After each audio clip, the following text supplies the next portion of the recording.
sempre bom você se atentar aos seus direitos, né? E para te ajudar nisso, eu vou conversar agora com o advogado Anderson Dias, que irá esclarecer algumas das principais dúvidas quanto aos nossos direitos na hora de escolher o presente. Então, olha, Anderson, um prazer receber você aqui no nosso estúdio. Tudo bem contigo? Boa tarde. Oi, Nali, boa tarde. Tudo bem comigo, graças a Deus. E você? Espero que esteja bem. Graças a Deus. E o Anderson, estou bem, sim. Sexta-feira, né? Amanhã é sábado, amanhã a gente vai descansar, domingo a gente vai ter Dia dos Pais, que maravilha, é uma data sempre que traz boas lembranças para muita gente, né? Uma data que tem muito amor envolvido, não é só a questão das compras, do comércio em si, e é claro que presentear também é uma forma de demonstrar o amor pro pai, pro herói da gente, né? Mas nem tudo é só amor. Infelizmente, a gente tem alguns casos de registros, né? De que quando algumas pessoas têm alguns de seus direitos feridos no momento de comprar o presente, seja o presente, né? Seja comprar algo para si próprio ou para os seus pais. Infelizmente, tem esses casos. E aí, eu queria falar hoje um pouquinho com você sobre direitos do consumidor. E eu considero esse assunto de grande importância, né? É algo muito válido que a gente poderia, né, estar utilizando aí no nosso dia a dia e que, infelizmente, a gente tem muito pouco conhecimento sobre isso. Eu, particularmente, não tenho vergonha de falar, eu sou muito leiga com relação, eu me considero leiga com relação a direitos do consumidor. Eu tenho uma noção mais ou menos do que pode, do que não pode, mas, assim, eu acho que a maioria dos meus direitos, como consumidora, eu desconheço, para falar a verdade. E o que você observa lá no seu dia a dia de trabalho, Anderson? Você também tem essa visão que as pessoas conhecem muito pouco dos seus direitos? Não, com certeza, Nali. O direito do consumidor, no meu ponto de vista profissional e pessoal, deveria ser um dos assuntos ou uma das matérias tratadas desde o início das nossas educações. Lá, na educação básica, a gente tem que aprender, que está diretamente ligado ao direito do consumidor, a educação financeira. Porque, a partir disso, você consegue se organizar preventivamente para que você também, além de manter o seu equilíbrio econômico-financeiro, pessoal, ou no caso de um fornecedor de pessoa jurídica, você também consegue se prevenir quanto às eventuais práticas abusivas que o comércio hoje em dia, não são todos, mas infelizmente praticam contra o fornecedor, contra o consumidor, que na relação de consumo é a parte mais frágil. A gente, como consumidor, infelizmente, a gente é a parte mais fraca mesmo. A gente, além de não conhecer, tem uma série de fatores aí que faz com que a gente se torne a parte mais fraca, e a principal é a gente não conhecer os nossos direitos, né? Porque a partir do momento que você não conhece, você não reivindica, você não muda, né? Justamente. Anderson, a gente como consumidor, a gente tem uma legislação específica que nos protege, que orienta, que norteia, né? Mas eu gostaria que você definisse para a gente, segundo aí o Código de Defesa do Consumidor, quem é considerado consumidor? Bom, vamos lá, Nali. Para dar início ao nosso tema, a sua pergunta ela é muito plausível, porque você caracterizar consumidor já tira desse campo muitas outras pessoas ou entidades que não se caracterizam dessa forma.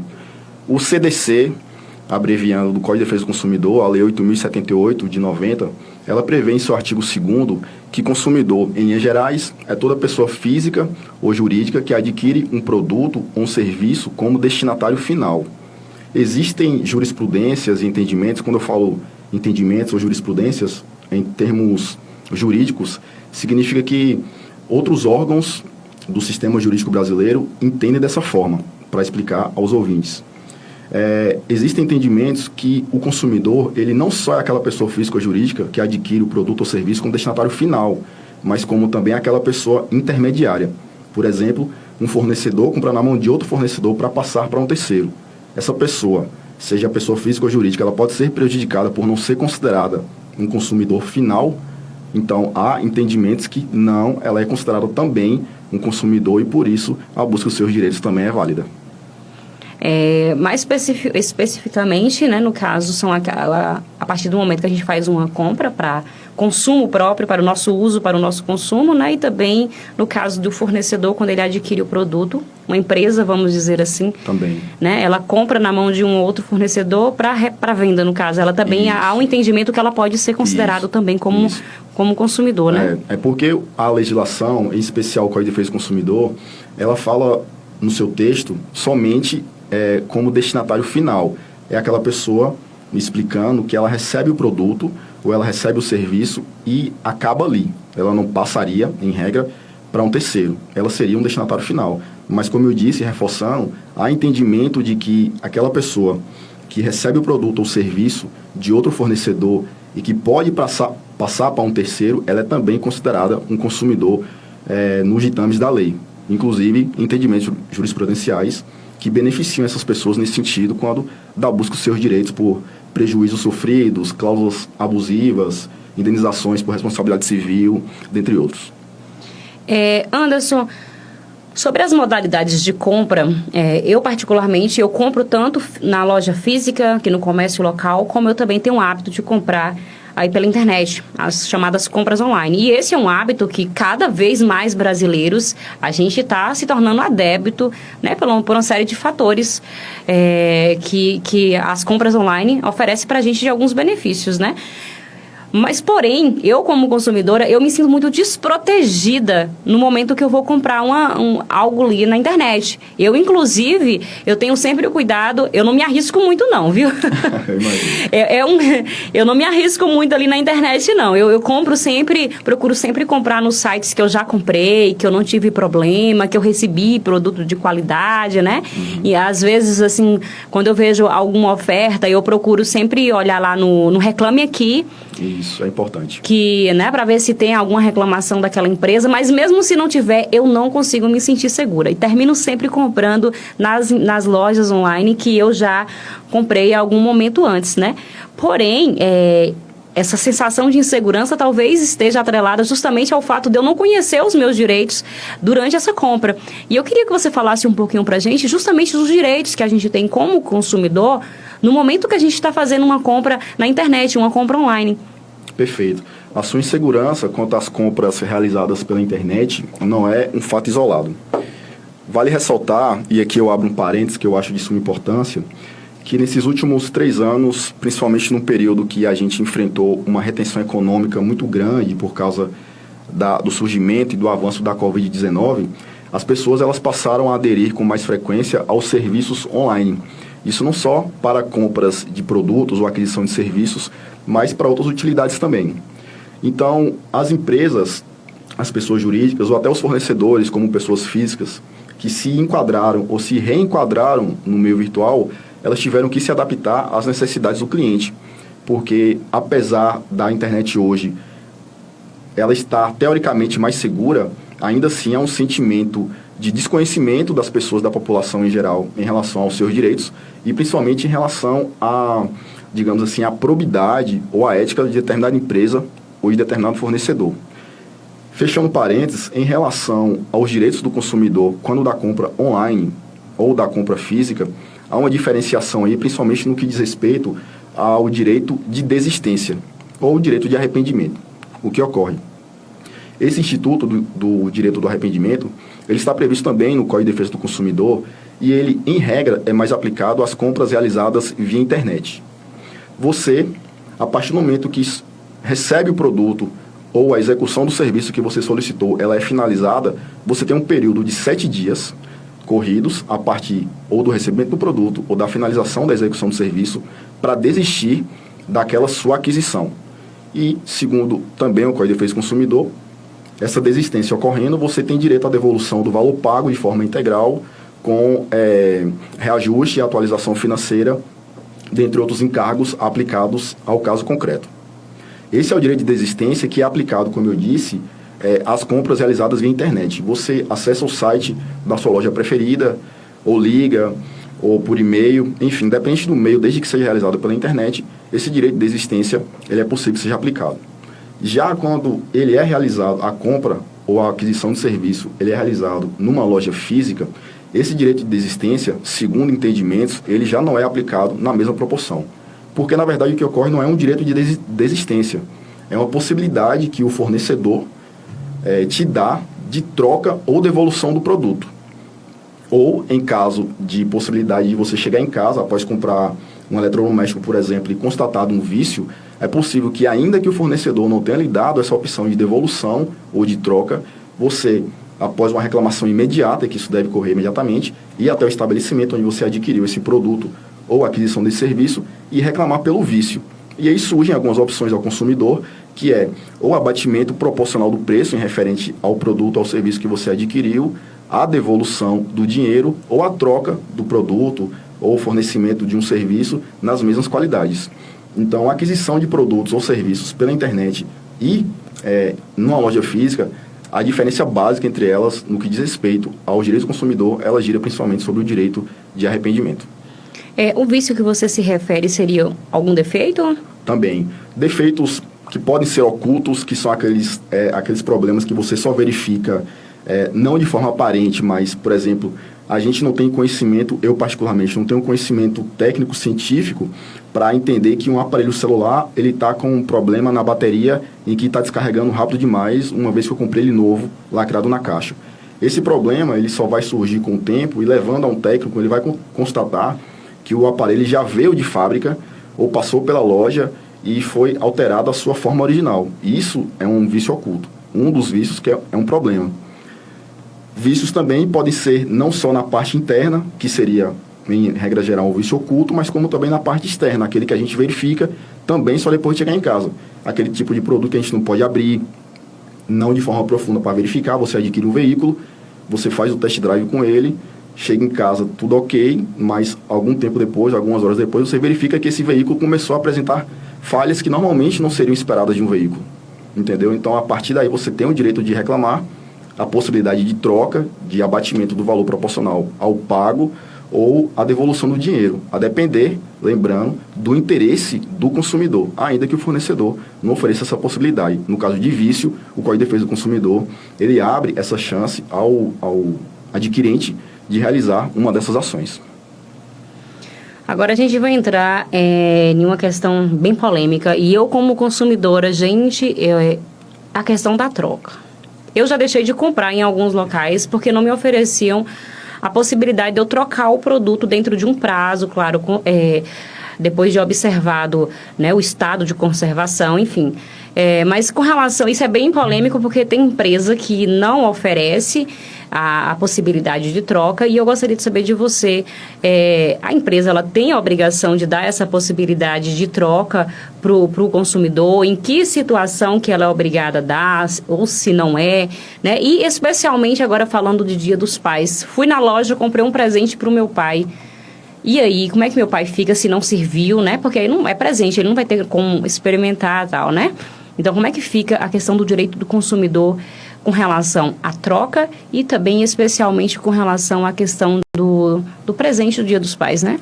Isso. Como você bem mencionou, é uma questão bem polêmica, porque algumas pessoas, e é comum isso, tá? Isso, como eu disse, não se aplica a casos isolados, elas desconhecem o seu direito e, por muitas vezes, acabam agindo de forma até a extrapolar aquilo que ela entende ser devido. Mas para que a situação fique clara, diferenciando mais uma vez, o direito de troca ou a devolução do produto ou do serviço adquirido, ele se respalda, quando a compra é realizada online, pelo direito de desistência. Você solicitou a compra de um produto pela internet, ele veio, ainda que seja para terceiro, por exemplo, você adquire para o seu pai, ele não gosta, e você tem um período de 7 dias, a partir do recebimento do produto ou da finalização do serviço, para que esse produto seja devolvido, com a devolução integral do valor pago. Perfeito? Quando você realiza essa compra pela loja... Anderson, a devolução desse produto, comprei online, estamos falando de compra online, viu, gente? Comprei online, um presente lá no site, na internet, meu pai não gostou, não serviu, ele quer fazer a troca. A legislação, ela diz alguma coisa quanto aos custos de devolução? Quem paga os custos, ou a legislação deixa isso para ser um acordo entre a empresa, o fornecedor e o consumidor? Ótima pergunta. Normalmente, quando as pessoas elas adquirem produtos pela internet, que quando elas não gostam, elas reencaminham esse produto para o fornecedor, seja ele primário ou secundário, a depender da garantia que está aplicada ao seu bem. Por exemplo, se você adquire um celular em que a ele está aplicada a garantia de fábrica, você encaminha esse produto para a empresa autorizada e lá eles vão fazer os devidos consertos necessários. Esse reenvio do consumidor para o fornecedor de volta, em regra, ele é custeado pelo próprio fornecedor. Porque o consumidor, ele não pode ser lesado, ainda que ele não tenha gostado de um produto, por falta de aplicabilidade da lei. O que isso significa? O próprio Código de Defesa do Consumidor, quando ele possibilita o período, ou a possibilidade, melhor dizendo, de desistência do consumidor a partir do momento que ele recebe o produto ou da finalização da execução do serviço, se ele não gosta, ele não pode ser penalizado pelos encargos no envio dessa mercadoria de volta ao fornecedor. Então, o Código de Defesa do Consumidor, respondendo a sua pergunta de forma objetiva, ele diz que cabe ao fornecedor arcar com essas dívidas de envio, seja pelo correio, seja por transporte, seja algo do tipo, mas desde que ele chegue lá ao fornecedor. E lembrando que aqui vai uma orientação prática, caso você, consumidor ou consumidora, deseje reenviar o seu produto para o fornecedor, é importante você guardar a nota fiscal do envio e, se for no correio, o comprovante de pagamento referente ao valor, porque a partir daí, e com esses documentos em mãos, você pode solicitar a devolução desse valor pago, se for pago primeiramente por você. E agora, na loja física, como é que fica a questão da troca? Justamente. A sua pergunta primária foi em relação se o fornecedor da loja física ele tem obrigação de possibilitar ao cliente, consumidor ou consumidora, a possibilidade de troca. E não, ele não é. Porque na loja física se entende, segundo a doutrina, que você, ao se deslocar a uma loja física, você tem mais viabilidade, você tem mais disponibilidade de testar o produto, de vestir, de saber se ele fica adequado às suas condições e saber principalmente se ele adere às necessidades que você busca. Então, o fornecedor, quando em loja física, ele não tem a obrigatoriedade, porque a lei não impõe isso a ele, de que se você chegar em casa, ainda que no mesmo dia, e não tiver gostado do produto, chega lá e imediatamente devolver. Mas há fornecedores que possibilitam essa opção ao cliente. Você está passando esse celular, eu estou passando esse celular para você. Se você chegar em casa e constatar que não foi de seu agrado, que não está bom para você, você vem aqui, a gente conversa e fica tudo ok. Então, há a possibilidade do fornecedor ele oferecer essa opção ao consumidor, mas não é uma obrigatoriedade na loja física. É muito cômodo, mas não é obrigatório. E com ela, mesmo na situação de ser presente? Ainda que seja presente, porque tem aquela questão da condicional. A condicional, que muitas pessoas que se aplica em algumas lojas, que acredito que a maioria dos seus ouvintes já devem ter passado por isso, como eu também é a possibilidade que o fornecedor dá para o seu consumidor a respeito da troca. O presente é para terceiro. Tudo bem, se ele não gostar, você pode trazer que a gente realiza a troca ou abatimento. Ou em situações também em que as peças de roupas, por exemplo, elas estão abaixo do valor de mercado. Porque elas podem chegar em casa e constatar alguma avaria, o botão fora do lugar, manchada ou rasgada, e a pessoa não se identificar com aquela peça de roupa e querer trocar. Se o fornecedor ele autorizar de forma expressa, objetiva e clara, não há nenhum problema. O problema é se ele deixar também expresso que, uma vez saído, aquele objeto do estabelecimento dele, não há possibilidade de devolução, nem de troca e nem de abatimento. Nesse caso, o consumidor ele fica um pouco com as mãos atadas. A gente vai a um rápido intervalo comercial. Já já a gente está de volta, continuando com a nossa conversa sobre direitos do consumidor, tá? A gente ter conhecimento dos nossos direitos faz a diferença e evita muito transtorno e também evita que a gente seja lesionado, né, em diferentes áreas. Hoje a gente está falando sobre direitos do consumidor, né, a gente está trazendo um pouquinho dessa matéria para você em decorrência do Dia dos Pais, quando é esperado um aumento das vendas no comércio local e em todo o Brasil. E para isso a gente convidou o advogado Anderson Dias para estar falando um pouquinho mais com a gente, conversando um pouquinho mais sobre esse tema que é do nosso interesse, né? Afinal de contas, todos nós em algum momento somos consumidores, todos nós compramos, todos nós consumimos e nós estamos protegidos por isso, né?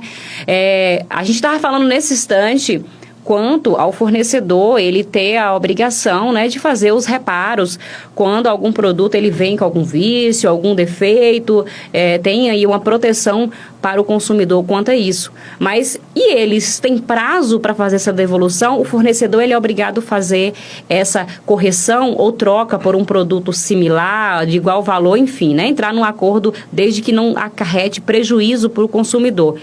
No caso de assistência de reparo, Qual é o prazo que o fornecedor tem para fazer a devolução do produto para o consumidor, doutor? Vamos lá.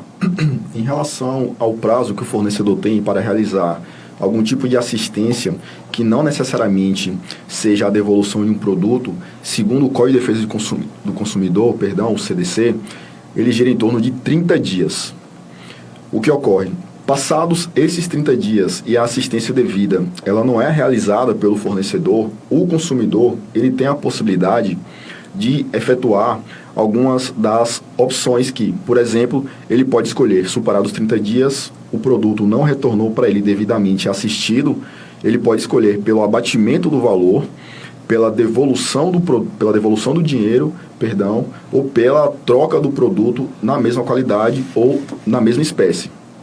Ou na mesma espécie. Então, resumidamente, o fornecedor ele tem um prazo de 30 dias. Você, consumidor, consumidora, constatou a irregularidade no seu produto adquirido ou no serviço executado? Entre em contato imediatamente com o seu fornecedor e solicite a devida assistência, que ela deve ser prestada dentro de um prazo de 30 dias a partir do momento dessa reclamação. Estando na garantia, obviamente, o fornecedor ele tem essa obrigatoriedade de prestar essa assistência para você. Então, em regra, ela gira em torno de 30 dias. Passados esses 30 dias, você, consumidor ou consumidora, tem a possibilidade de exigir, como eu disse, as opções de abatimento do valor, devolução do dinheiro pago, atualizado, corrigido monetariamente, inclusive com os índices do INPC, ou também a troca do produto por um da mesma espécie e da mesma qualidade, lembrando que isso não pode ensejar aumento de preço ou qualquer outro tipo de encargo que você, consumidor ou consumidora, já havia pagado anteriormente. No caso, só para eu entender direitinho, o consumidor ele tem direito, deu 30 dias, a assistência ela não retornou com o produto. Então, a partir do momento, ela tem o direito de exigir isso, o dinheiro de volta dela, né? Também, ou então a troca por um produto. Mas ela exige isso diretamente para o fornecedor lá do produto, né? Para a garantia do produto, para quem fabricou o produto, para o fabricante, ou ela vai exigir isso na loja onde ela comprou? Como é que fica essa relação e agora? Ótima pergunta, porque existe a possibilidade no Código de Defesa do Consumidor da responsabilidade solidária, que ela gira muito em torno de quando há constatado o vício no produto, em que de primeira mão não dá para verificar se o vício no produto ele veio de fabricação ou veio da pessoa intermediária. Nesse caso, se você, consumidor ou consumidora, adquire o produto ou o serviço diretamente do fornecedor original, você deve procurar esse fornecedor, essa pessoa jurídica responsável ou a pessoa física que exerce o comércio, para que ele realize a prestação de serviço, que é a assistência nesse prazo de 30 dias, o quanto antes. Mas se você adquiriu o produto na mão de um terceiro e que essa pessoa que você adquiriu o produto, ela lhe dá a possibilidade de garantia, você vai solicitar de primeira mão a garantia na mão dessa pessoa. Lembrando que é importante você ter em mãos a documentação do produto ou do serviço que diz respeito basicamente à nota fiscal. Tem a possibilidade também, que é um outro cenário, da chamada garantia estendida. O que isso significa? Só para respaldar a sua pergunta em relação a quem o consumidor, a consumidora deve solicitar esse tipo de assistência. A garantia legal, ela não é anulada quando a garantia contratual ela deixa de existir ou quando você não solicita a garantia contratual. A garantia contratual é aquela garantia estendida que você, ao chegar em um estabelecimento comercial, você vai adquirir um produto e o vendedor ele lhe oferece, você pagando um preço a mais, para que o seu produto tenha um prazo maior de garantia. Nesses casos, ainda que a garantia contratual ou a garantia legal, elas já tenham se exaurido, elas já tenham acabado, e a outra garantia, seja ela qual for, estiver ainda ativa, você pode solicitar da pessoa que lhe ofereceu essa garantia para que possa prestar essa assistência devida para você. Então, depende de onde você adquiriu o produto. Se você adquiriu o produto diretamente do fornecedor originário, do fabricante, a assistência deve ser solicitada para ele. Mas se você adquiriu o produto na mão de um intermediário e ele lhe possibilitou essa assistência, você deve contactá-lo imediatamente, informando os defeitos eventuais que seu produto tenha prestado. Ele vai constatar e, se realmente verificado esse vício, ele irá lhe possibilitar as alternativas que eu mencionei anteriormente. Doutor Anderson, no caso, então, é solidário, né? Se você compra através no estabelecimento de uma loja, que, por exemplo, num comércio local, para ficar mais fácil do nosso ouvinte entender, então, se esse defeito ele pode, o produto apresentou alguma falha, algum defeito, algum vício que requer, né, a solicitação da assistência, ele pode procurar, sim, o estabelecimento onde ele adquiriu. Pode, perfeitamente. A responsabilidade solidária, enquadrada no Código de Defesa do Consumidor, ela diz respeito não só ao vendedor, mas ela diz respeito também ao fabricante, ao construtor, aquela pessoa que, de alguma forma, ela cooperou para, digamos assim, atingir o fim daquele produto ou daquele serviço. Porque você, ao adquirir um bem ou você adquirir um serviço, você espera que ele supra as suas expectativas quanto ao seu uso normal de fruição e gozo. A partir do momento que esse produto ou que esse serviço ele não atinge as suas expectativas, seja por causa de um vício oculto, por exemplo, que ele pode ser reclamado a partir da constatação, é possível, a depender do caso concreto, que deve ser analisado em especial, porque a gente não deve generalizar, que a responsabilidade seja solidária. Tanto da pessoa intermediária que comprou aquele produto e passou para você, consumidor, consumidora, tanto da pessoa, do fornecedor, da fornecedora, seja ela pessoa física ou jurídica, primária, aquela do qual o produto saiu em primeiro momento. Pronto, então vamos lá. Eu comprei um celular, né? Um celular aqui numa loja aqui do comércio local.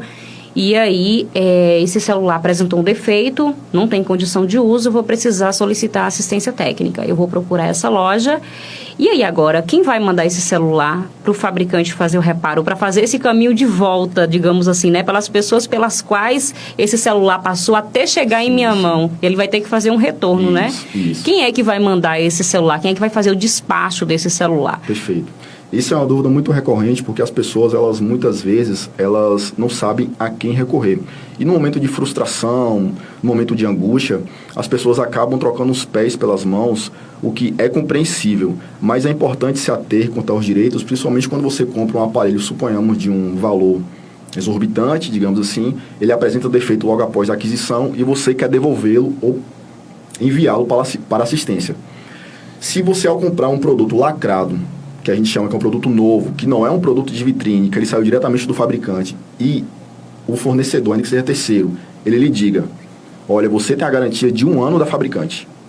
Você comprou esse produto na mão desse fornecedor, desse terceiro, dessa loja física, você vai até a loja física, apresente o aparelho juntamente com a nota fiscal, demonstrando o vício que foi constatado nele e ele que é o responsável para enviar esse produto ao fornecedor originário. Nesse caso, como eu disse, os custos ficam por conta dele. Há a possibilidade, doutor, por exemplo, desses custos ficarem sobre minha responsabilidade ou eu ter que enviar? É possível, mas não é o indicado, porque muitas vezes, se isso ocorre, o fornecedor, o terceiro, que não o primário, ele pode estar querendo se eximir de alguma responsabilidade.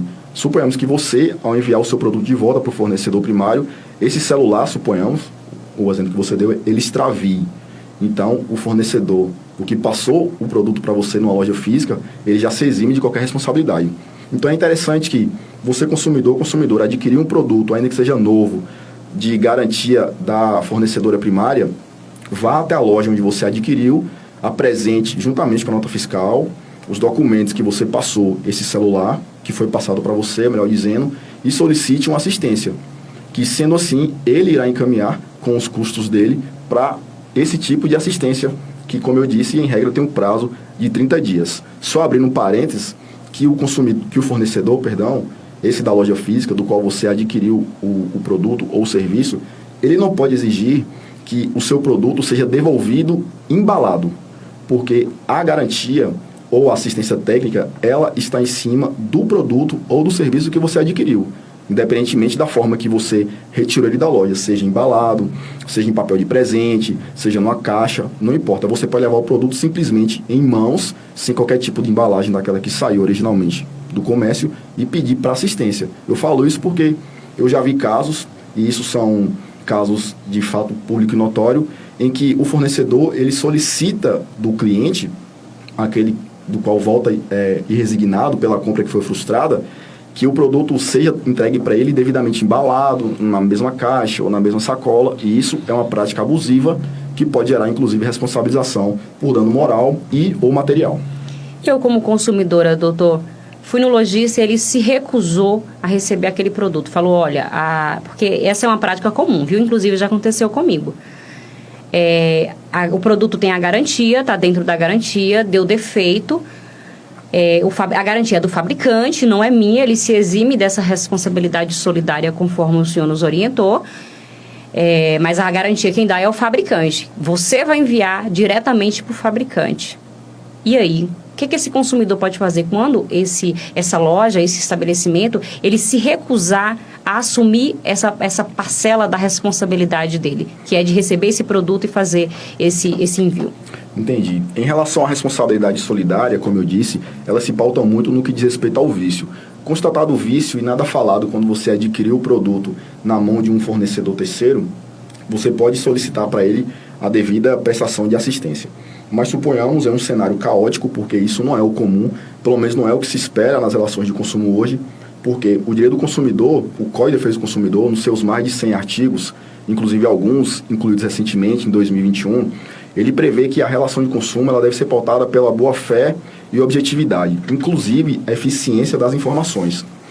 O fornecedor terceiro, ao passar para você determinado produto e se negar a prestar determinada assistência, ele pode estar infringindo em uma prática abusiva, se eximindo de qualquer tipo de responsabilidade, porque não tem como provar, pelo menos de imediato, que aquele fornecedor terceiro ele não teve culpa ou não teve dolo para causar o eventual vício que você constatou naquele aparelho ou naquele serviço. Por exemplo, se foi acordado entre as partes, você chegou ao estabelecimento comercial, adquiriu um produto, o fornecedor te fala, olha cliente, eu estou lhe oferecendo assistência técnica aqui, mas da garantia da fabricante originária e eu estou me eximindo de qualquer tipo de responsabilidade. Isso acontece principalmente quando os produtos em aparelhos celulares são de vitrine, tá? Se você como cliente concordar, como é que você vai futuramente requerer um direito do qual você anuiu? Então, se você saiu da loja ciente de que aquele fornecedor, ainda que terceiro, que não seja o primário, ele alertou você de forma clara, objetiva e ainda, se for de forma contratual, sobre possível responsabilidade ou não responsabilidade dele, você pode estar abrindo mão de um direito seu que naturalmente pode gerar alguns prejuízos, que é talvez uma possível demora a mais na assistência técnica quando é da fabricante, ou talvez em um não recebimento, ou uma não assistência, ou uma não devolução daquele produto ou daquele serviço que você adquiriu. Lembrando que tem que se analisar o caso concreto para ver quais foram as condições que foram impostas, sejam verbais ou contratuais, desse fornecedor terceiro ao se eximir de qualquer tipo de responsabilidade. Então, desde que o lojista, o estabelecimento comercial tenha me falado, olha, Nali, você está comprando aqui o celular, mas se ele dá algum defeito, você tem a garantia do fabricante, é você que vai entrar em acordo com esse fabricante, né, entrar em contato, vai fazer aí o envio, eu estou me eximindo da solidariedade dessa responsabilidade. Então, a partir do momento que tem havido essa comunicação clara, talvez verbal ou escrita, ele está livre dessa responsabilidade. Eu comprei, então eu tenho que arcar, né, eu aceitei, então eu tenho que estar disposta a arcar com o ônus disso, caso venha a ocorrer, né? Basicamente, sim. É como eu disse, tem que se analisar o caso concreto, porque existem casos que esse tipo de tirar o corpo fora, entre aspas, ele pode ser considerado uma, digamos assim, uma prática abusiva das relações de consumo. Porque o fornecedor, a partir do momento que ele entra no comércio varejista, seja ele qual for, ele está ciente das responsabilidades que podem advir em desfavor dele. Então, tem que se analisar as possibilidades para ver se a forma que ele está se eximindo de determinada responsabilidade, ela é válida, ela vai me prejudicar de alguma forma, ele já sabe que o produto está com defeito e por isso ele está se eximindo. Entendi. Nesse caso, ele não se exime, mas aí o consumidor interessado, ele tem que demonstrar que o fornecedor, ainda que terceiro, que não é originário, ele sabia daquele produto que estava se eximindo de responsabilidade. Nesse caso, ele ainda continuará como solidário, porque aí estaria caracterizado a má-fé, o que é uma prática abusiva no Código de Defesa do Consumidor, punível com sanções administrativas, inclusive penais. Então, se houver algum indício, alguma possibilidade de má-fé por parte desse lojista, e agora cabe, né, uma análise mais criteriosa da situação, mesmo que tenha havido, né, essa comunicação prévia. Justamente. Do fato. Vamos aqui a uma participação. Vamos lá, boa tarde, doutor. Não sei se minha pergunta cabe nesse momento, mas me atrevo a perguntar. Conheço comércios que vendem produtos vencidos ou que irá vencer em breve. Vende com preço pela metade ou no mínimo que pode. Nem todos têm a curiosidade de olhar a validade e acaba comprando. Isso é permitido? Olha, qual é o nome da... Ela pediu para não se identificar. Tudo bem. Uma boa tarde para ela. O que acontece? Os estabelecimentos comerciais que vendem produtos vencidos, eles estão infringindo não só regras do Código de Defesa do Consumidor, mas regras de saúde pública. Dentre os princípios previstos no CDC, diz que o fornecedor ele deve pautar-se pela saúde alimentar também daquele consumidor.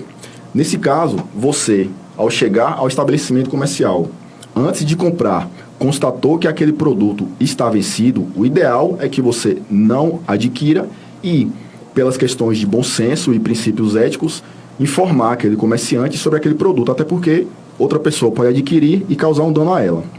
Mas, analisando outro cenário, suponhamos que você adquiriu um produto vencido, consumiu e teve um mal-estar. Demonstrado que esse produto foi adquirido por aquele estabelecimento comercial e você se sentiu ofendida, é possível que, por meio de uma ação de responsabilização, você entre com uma ação contra esse fornecedor, solicitando, por exemplo, danos morais ou materiais, a depender da extensão do prejuízo que você sofreu. É importante ressaltar que o fornecedor ele é obrigado a fiscalizar toda a sua mercadoria para evitar esse tipo de transtorno. O Código de Defesa do Consumidor, ele prevê que a saúde do consumidor, do cliente, ele deve ser um princípio pautado em todas as práticas comerciais. Então, a infringência a ela gera responsabilidade. Espero ter respondido a pergunta da telespectadora. Pronto, se tiver alguma dúvida, ela pode mandar novamente aqui que a gente volta à questão do assunto, tá? Tá um pouquinho fora do contexto, mas não tem problema não, gente mas entra de uma certa forma em direitos do consumidor. Claro. Olha, e agora são 13h11. Minha gente, eu vou chamar aqui um rápido intervalo comercial e daqui a pouquinho eu vou estar voltando com um assunto bem polêmico, tá? A gente sabe que, principalmente nessas épocas do ano, muitas empresas, elas acabam adotando a estratégia do preço, né? E divulgam ofertas e na hora que o consumidor vai lá, não é bem assim da forma que foi anunciado, que são as promoções fake que acontecem aí, especialmente nessas datas comemorativas, né? E daqui a pouquinho a gente vai estar de volta falando sobre isso. O que pode ser feito quando, né, é anunciado uma oferta e, na verdade, não era daquela forma como foi anunciado. Daqui a pouquinho a gente vai falar mais sobre isso. Doutor Anderson, eu vou chamar aqui um pouquinho, né, os nossos patrocinadores têm um recadinho importante pra gente. Logo na sequência estou de volta tratando desse assunto.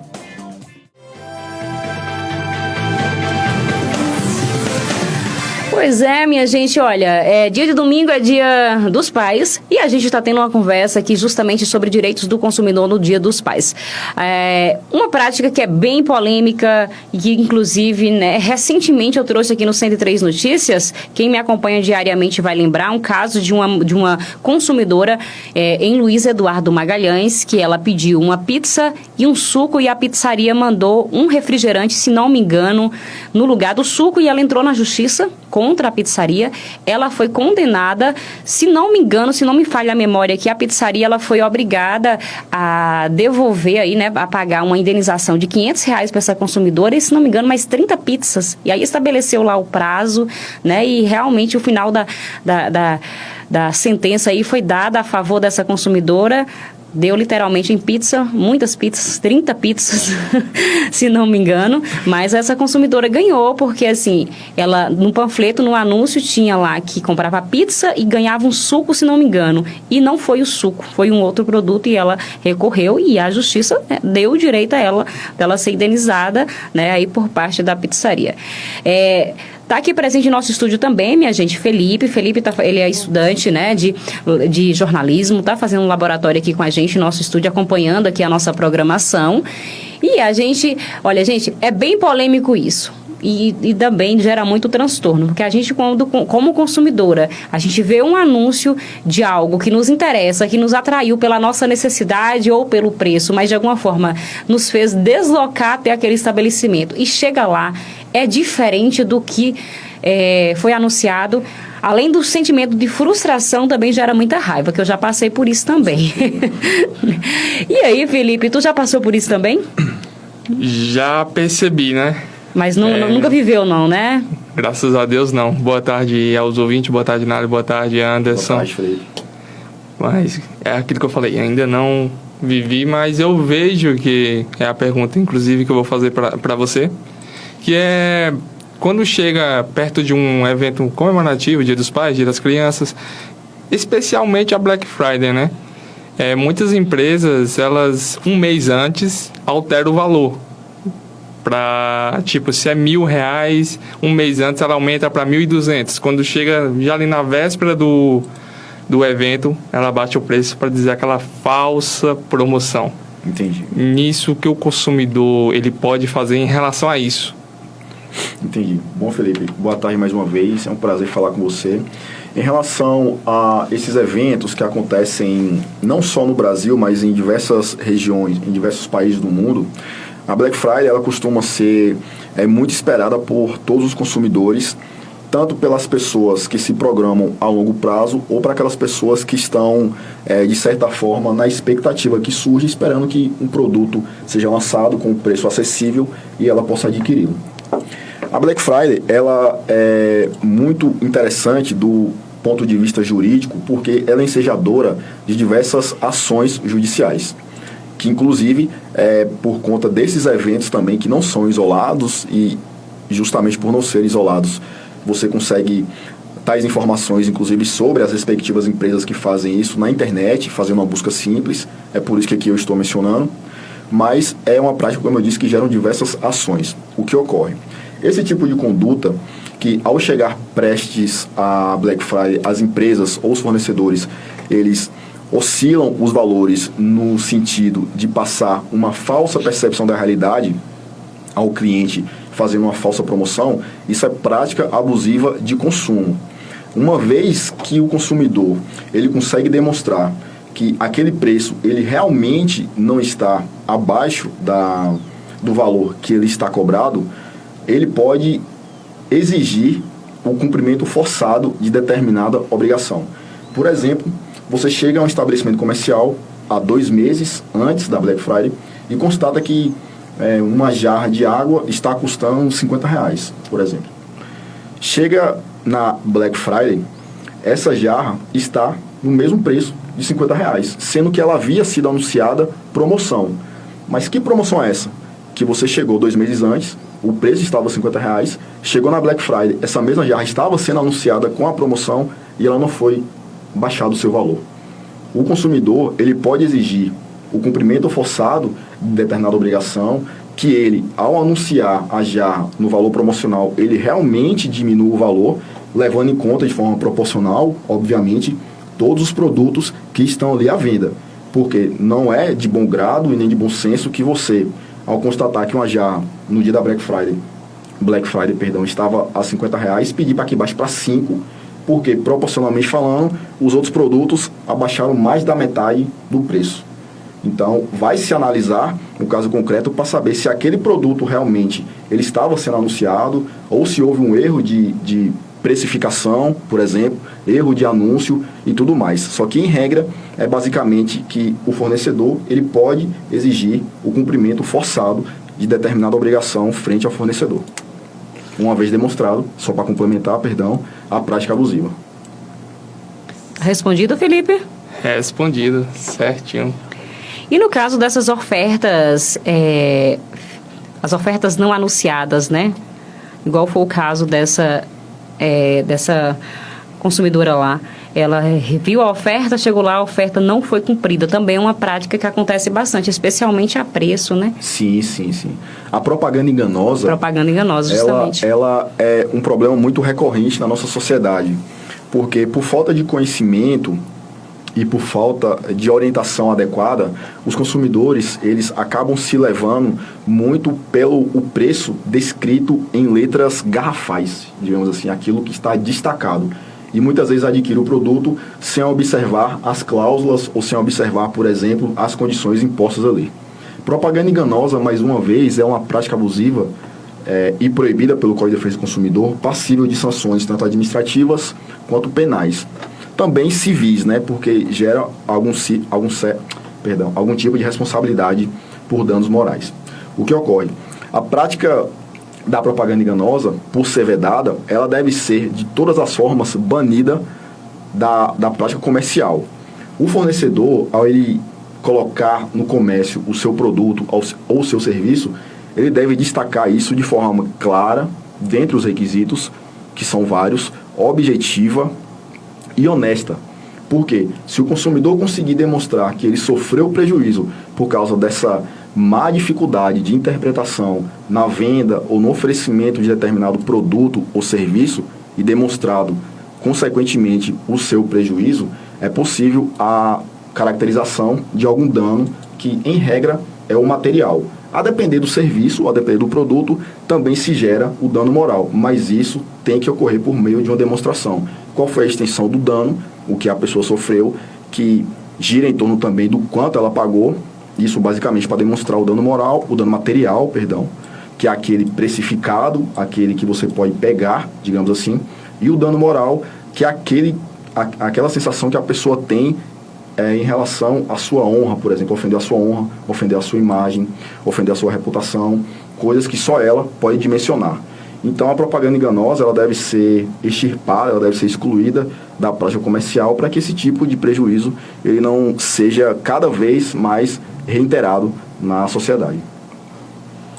E agora a gente vai falar um pouquinho sobre compras com cartão de crédito. A gente cada vez usa menos dinheiro e mais cartão, né? Até pela questão da segurança. Eu mesmo, particularmente, eu não uso dinheiro assim, pego em dinheiro fisicamente falando para praticamente nada, né? É uma prática muito comum e cada vez mais vem ganhando adeptos pela praticidade, pela segurança que oferece, né?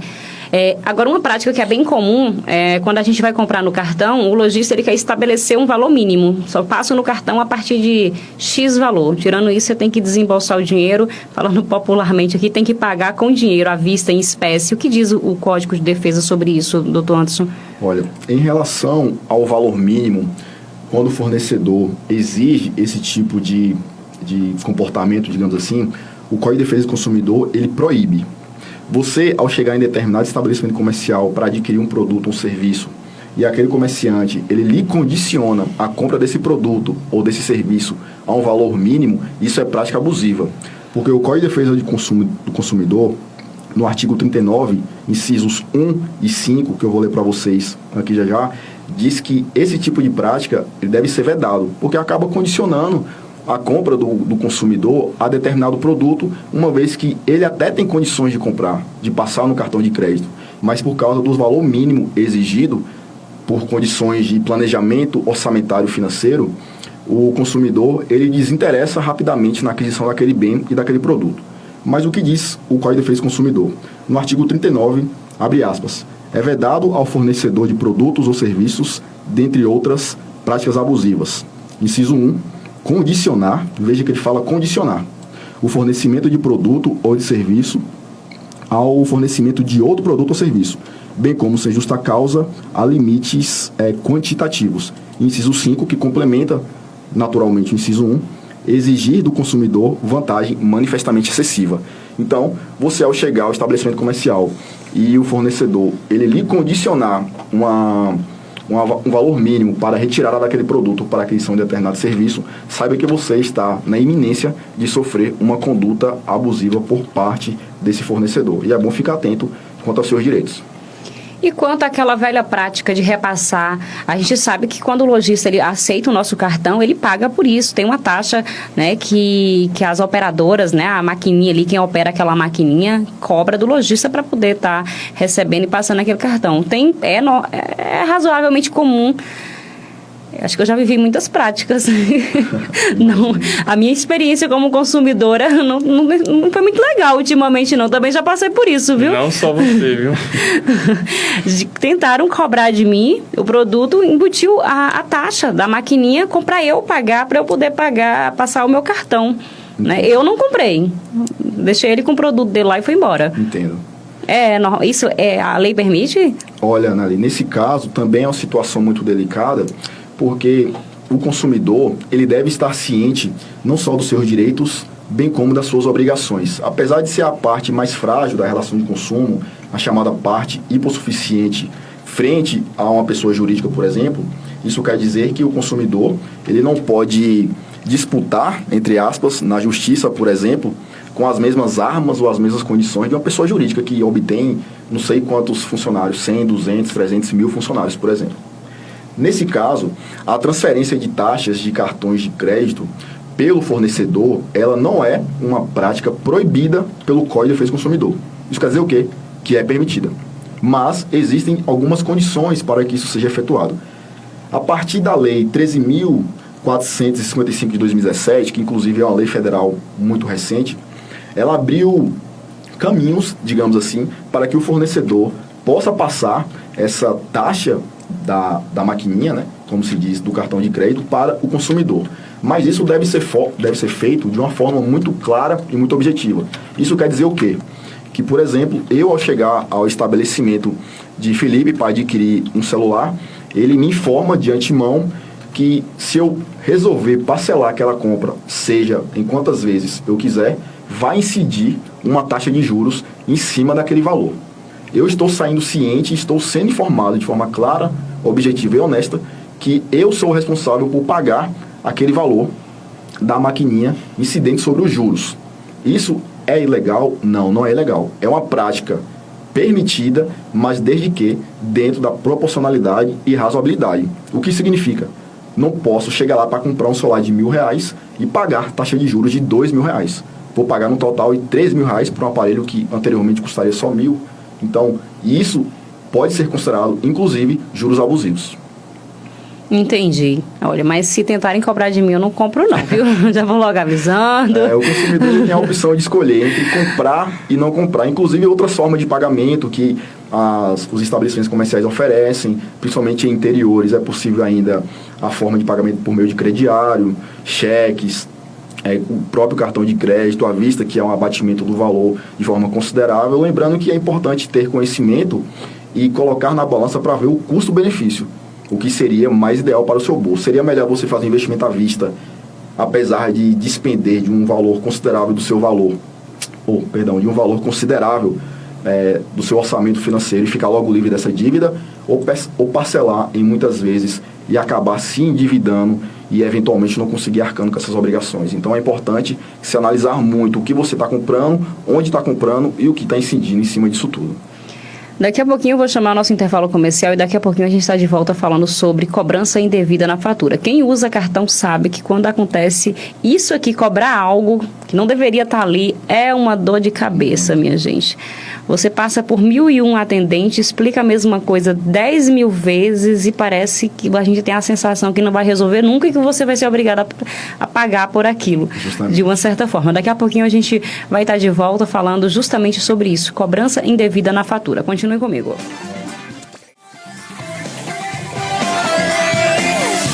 De volta com seus 103 notícias, de volta, gente, são 13 horas e 39 minutinhos, 13h39, a gente falando sobre direitos do consumidor, a gente queria falar agora sobre cobrança indevida, como proceder, né? Tanto na fatura do cartão ou quanto em outros meios, cobrança indevida é sempre uma cobrança indevida, né?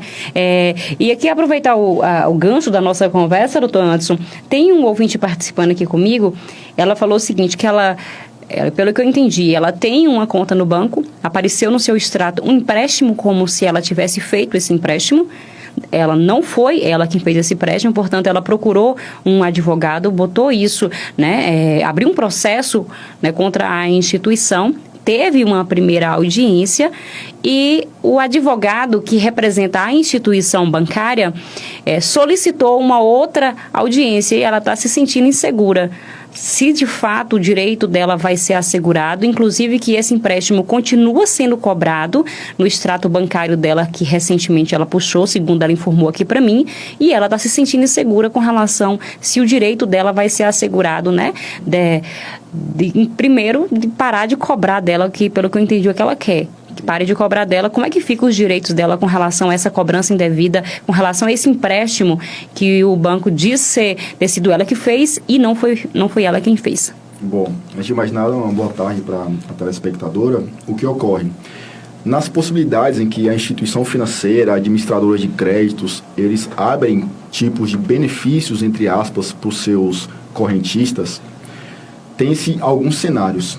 Nesse caso dela, como ela não solicitou a abertura do empréstimo, uma vez demonstrado, é possível que por meio de uma ação judicial, ou até administrativamente mesmo, a depender da conversa que tem entre ela ou seu advogado e os responsáveis pelo banco, que esse tipo de empréstimo ele seja desativado, para que não fique dando continuidade aos descontos na conta dela, principalmente se forem contas salário, que vai prejudicar de forma substancial, inclusive, a sua sobrevivência.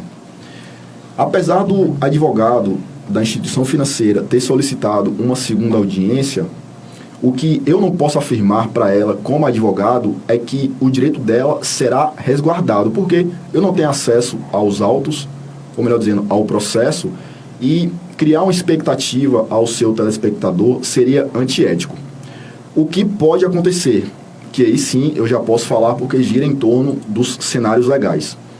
Se foi o advogado da instituição financeira, que solicitou uma segunda audiência, isso pode significar que ele vai vir nessa segunda audiência com algum tipo de acordo a apresentar para ela. Se o advogado da sua telespectadora, na ação judicial, requereu uma indenização por prejuízos, por exemplo, que ela eventualmente tenha sofrido por esses descontos indevidos na conta dela, por causa do empréstimo que ela não abriu, é possível que esse advogado ele venha apresentar para ela propostas de conciliação ou de mediação, para que, não, tudo bem, você não solicitou esse empréstimo, foi demonstrado que não foi solicitado esse empréstimo, eu estou aqui lhe apresentando uma proposta de indenização, juntamente com a desativação desse desconto e, naturalmente, o cancelamento desse empréstimo. Mas é importante que, se ela demonstrar que não solicitou esse empréstimo e o dinheiro continua sendo descontado da conta dela, é importante que ela tenha em mãos comprovantes de desconto. Eu acho que ela consegue isso através de extratos bancários, que futuramente ela pode, se não foi feito isso inicialmente, ajuizar uma ação de repetição de indébito, que é a devolução do valor retirado indevidamente, isso por meio de uma ação judicial, o que não significa necessariamente que o juiz vai conceder, tá? O advogado ele deve trabalhar pela boa-fé e probidade, alertando o cliente ou potencial cliente sobre as possibilidades da causa. Mas, de antemão, se, para sua telespectadora em especial, se o advogado da instituição financeira solicitou uma segunda audiência, se ele que solicitou, é possível que ele já venha nessa segunda audiência com algum tipo de proposta. Mas que proposta seria essa, doutor? Não sei. Ou é proposta de acordo para pagamento de indenização e cancelamento do empréstimo, ou que esse empréstimo seja dado continuidade, se for do interesse dela, mas descontado taxas menores, ou uma terceira proposta que seja viável à instituição financeira, ou viável para ela, que aí também é só ele que pode saber, entendeu? Entendi, sim. No caso de cobrança indevida, então é sempre o consumidor ele tem direito a requerer judicialmente, né, os danos por isso, pelo que eu já respondendo aqui de uma certa forma, então cobrou algo que não deveria ter sido cobrado de mim, eu posso, inclusive, tenho o direito de abrir uma ação judicial e requerer, inclusive, indenização, né? Isso, perfeito. A cobrança indevida, como uma das práticas comerciais, ela é considerada abusiva, porque não é correto que o fornecedor exija do cliente aquilo que ele não deve e não é obrigação do cliente, ou potencial cliente, pagar aquilo que ele não comprou. O que ocorre? Quando você é cobrado indevidamente, isso pode acontecer de diversas formas, seja por causa de valor exorbitante, ou seja, por causa de uma dívida que você não contraiu, quando esse valor começa a ser pago e principalmente via conta bancária que você não toma conhecimento imediato, é possível a responsabilização desse fornecedor, desse empresário, dessa empresa, enfim, por danos materiais ou, a depender, danos morais. Como eu disse anteriormente, esses danos eles devem ser demonstrados numa eventual ação judicial, mas que deve-se, digamos assim, ter toda a cautela para que a pessoa ela tenha em mãos a documentação que comprove que, se ela realizou ou não um empréstimo, se esses valores vêm sendo ou não descontados, e se vêm sendo descontados, quanto vem sendo descontado, por qual período de tempo isso vem sendo descontado, e demonstrar também quais são os prejuízos que esse desconto, ou que esse pagamento, que ela eventualmente, ou que as pessoas eventualmente venham fazendo, quais os prejuízos que esse pagamento gerou na sua sobrevivência. Por exemplo, interferiu na sua sobrevivência. Ela teve que pagar a dívida, ainda que não devida, porque temia pela negativação do seu nome. Porque existem pessoas que prezam muito pela preservação do seu nome no comércio, na sociedade, porque isso é muito importante hoje em dia. Então, ela acabou pagando por temor. Então, isso também pode ser considerado uma prática abusiva. Você falou em algo que eu já ia te perguntar, com relação à negativação do nome, né? A gente sabe que tem algo, não é simplesmente chegar e negativar o meu nome. Estou devendo, infelizmente, os tempos, inclusive, não estão fáceis para ninguém, né? O número de endividados cresceu bastante, não só da Bahia, como no Brasil. E aí a gente sabe que tem algumas empresas que vão usar dessa ferramenta para tentar recuperar, né, o que tem aí perdido no mercado, solto no mercado, podemos dizer assim. Quais são as regras? Estou devendo, mas quando que a empresa ela tem direito de negativar o meu nome? Bom, vamos lá. A negativação do nome, seja cliente ou não, acontece de forma muito comum hoje em dia no Brasil por causa justamente da insegurança jurídica. Muitas empresas e muitos fornecedores, eles não costumam, não são todos, obviamente, porque ainda tem aquelas pessoas que praticam a boa-fé nas relações comerciais, mas elas não costumam observar, aquelas que não praticam a boa-fé, os requisitos exigíveis e obrigatórios para que a negativação do nome, principalmente do seu cliente, seja posto em prática. Existem, dentre esses requisitos, aqueles que eu considero os mais importantes, que é, antes de mais nada, existir uma dívida. Para que eu negative o seu nome como fornecedor e você como minha cliente, tem que ser obrigatoriamente uma dívida existente. Não pode ser uma dívida prescrita, ou uma dívida na qual você abriu mão, eu no caso como fornecedor, uma dívida na qual eu abri mão e não quero mais cobrar de você, enfim, tem que ser uma dívida existente. Além de ser uma dívida existente, tem que ser uma dívida existente e vencida. Porque eu não posso cobrar de você uma dívida que ainda vai vencer. Se você está no período, digamos, de carência para realizar o pagamento daquela dívida, como é que eu vou exigir de você, onde a gente já havia estipulado as datas de pagamento e que você saiu ciente, e eu também saí ciente de forma antecipada. Então a dívida tem que existir, a dívida tem que estar vencida. O terceiro requisito, que também é indispensável, ela tem que ser líquida e certa. Apesar de serem duas palavrinhas, mas se encaixa em um requisito só. O que quer dizer dívida líquida e certa? Quer dizer que a dívida ela deve ser determinada. Eu não posso negativar seu nome por mais ou menos que você está me devendo 15 mil reais. Ah, você está me devendo mais ou menos 10 mil reais. Não, você está me devendo X mil reais. Eu vou negativar porque existe uma dívida, essa dívida está vencida e essa dívida é de quanto? É de X. Tem que ser objetivo. E o requisito que eu considero o mais importante, não necessariamente porque está em último, é o menos importante, tem que haver o aviso. Existe inclusive súmula do Supremo Tribunal de Justiça, que exige que o fornecedor ou que a empresa, ao negativar o nome de uma pessoa, ela avise previamente, mas avise de forma legal e não de forma coercitiva, porque isso vai possibilitar o cliente ou o consumidor de tomar as medidas cabíveis, dentre elas realizar o pagamento ou entrar em um acordo, que também é possível. Então, resumidamente, para a negativação do nome é preciso que a dívida seja existente, que a dívida esteja em atraso, que ela seja líquida e certa, ou seja, ela deve ser determinada e que haja o devido aviso a essa pessoa inadimplente. Entendi, sim. Anderson, a gente estava falando aqui sobre tempos difíceis. A gente sabe que o endividamento ele cresceu bastante. E a gente sabe que, inclusive, tem pessoas que enfrentam uma situação que elas não conseguem pagar suas dívidas. Talvez não é nem por má fé, mas por uma questão de não conseguir mesmo. Você, infelizmente, você não pode pagar por aquilo que você não tem, né?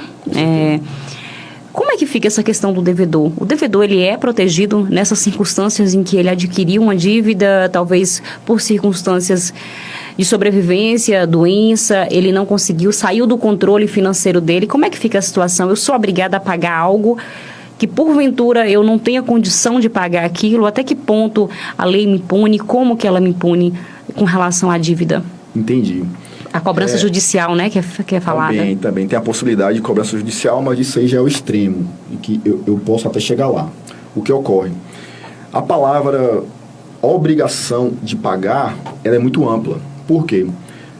Você, ao chegar a um determinado estabelecimento comercial de livre e espontânea vontade, com interesse de adquirir determinado produto, você naturalmente está se comprometendo a arcar com aquele pagamento, a arcar com aquela dívida. Mas existem casos em que você, como bem disse, foge ao controle desse cliente, foge ao controle desse consumidor. Ele se desobriga a pagar essa dívida que ele não tem mais condições de quitar? Em regra, não. Porque é possível que realize outras formas de acordo para que fique mais flexível esse tipo de adimplemento, que é você quitar a dívida que anteriormente você tinha condições, surgiu um fato novo que você se tornou inadimplente e não está conseguindo mais arcar com essas obrigações. Se você estava de boa fé quando você realizou essa compra e também de boa fé quando surgiu esse novo fato e você não conseguiu mais arcar com essas dívidas, é interessante que você entre em contato com a instituição ou com a pessoa jurídica que você adquiriu o bem ou serviço para tentar uma repactuação dessa dívida. Se você estava de má fé, obviamente, e demonstrado essas características, obviamente você não se eximirá de dívida nenhuma, porque o Código de Defesa do Consumidor, ele não protege nem o consumidor e nem o fornecedor que possa estar atuando de má fé, porque além de ser prática abusiva, também é punível com sanções administrativas, se for o fornecedor, e com sanções civis e penais, que inclusive penas de detenção por atos culposos ou dolosos e multa. Então, se você agiu de má fé, de certa forma, não tem para onde você correr, não, né? Não tem para onde correr. O fornecedor ali, ele está assegurado, inclusive recorrer à justiça para cobrar essa dívida, né? Justamente. Complementando em relação à justiça, existe um instituto na justiça brasileira chamado de execução ou cumprimento de sentença. Uma vez que eu, como fornecedor, forneço o meu trabalho ou o meu produto para um determinado cliente, ele não pague, eu me sinto lesado, eu posso entrar na justiça cobrando esse valor dele? Perfeitamente, é possível. Inclusive também é um instituto muito resguardado entre particulares, não necessariamente entre consumidor e fornecedor, tá? É só um parênteses.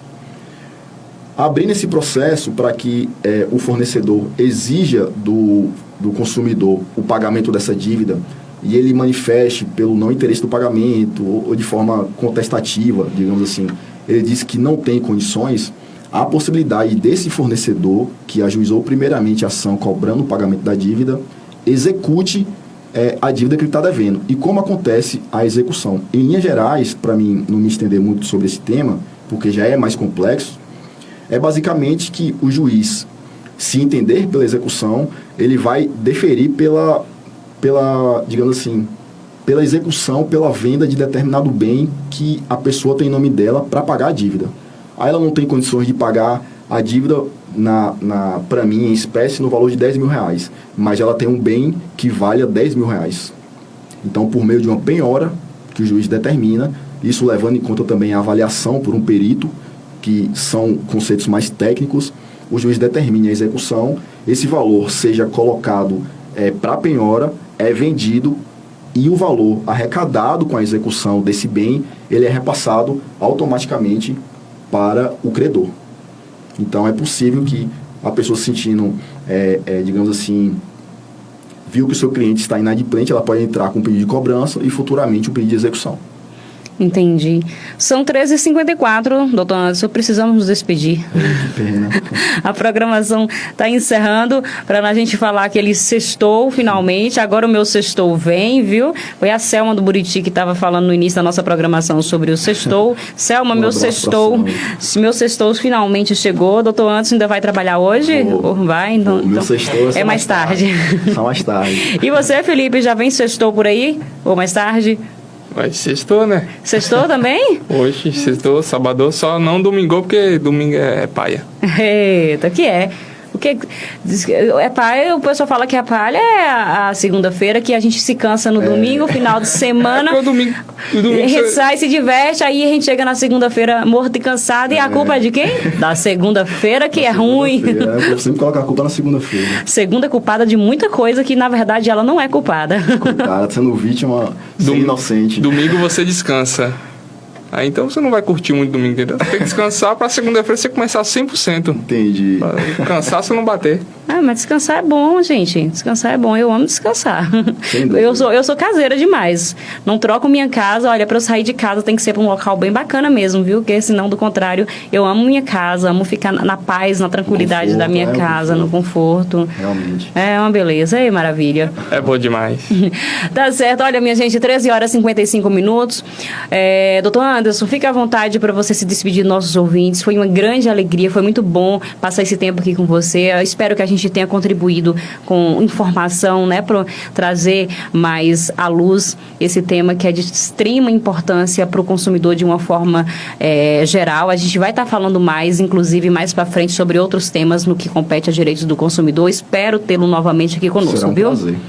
Fique à vontade para você se despedir dos nossos ouvintes. Bom, antes de mais nada, gostaria de agradecer a oportunidade, o espaço, por estar prestando um serviço à comunidade, que é de suma importância, porque infelizmente hoje em dia a gente não tem muito acesso a esse tipo de informação ampla e objetiva. Continuar à disposição